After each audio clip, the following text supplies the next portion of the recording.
occasion, I will like to say something about relationship between Quran and science. Islam promotes science and Islam promotes knowledge. And you will not find in the Quran and the Sunnah that goes against the science. If you do, the problem is yours, not in the Quran and Sunnah. Science is only theory, but Quran and Sunnah are the ultimate fact. That's why the first word revealed to the Prophet was Iqra. Iqra. Allah says, Iqra bismi rabbika alladhi khalaq. Recite in the name of your Lord who created.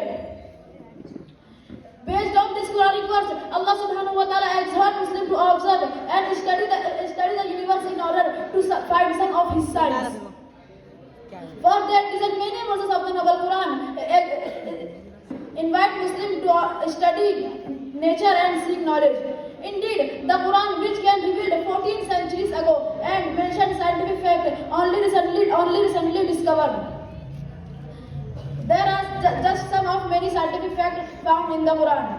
Number 1, water. Allah says in Surah Anbiya, وَجَعَلْنَا مِنَ الْمَاءِ كُلَّ شَيْءٍ حَيٍّ, and we created and we made from water every living thing. Dear friend, it is only after the discovery of the microscope that it was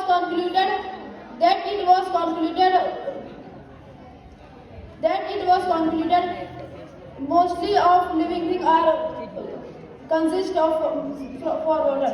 Number 2, iron with minerals. Allah says in Surah Hadid, وَأَنزَلْنَا الْحَدِيدَ فِيهِ بَأْسٌ شَدِيدٌ وَمَنَافِعُ لِلنَّاسِ, and we sent down iron with great benefit for the people. According to M.V. Belrath, iron is not natural to the earth. Scientists state the earth was struck by the billions of years ago.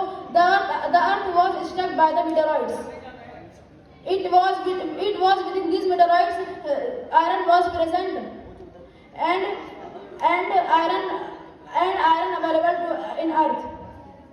Number 3, sun moving in an orbit. Allah says in Surah Anbiya, وَهُوَ الَّذِي خَلَقَ اللَّيْلَ وَالنَّهَارَ وَالشَّمْسَ وَالْقَمَرَ كُلٌّ فِي فَلَكٍ يَسْبَحُونَ, and we created the night and the day, the sun and the moon in all orbit,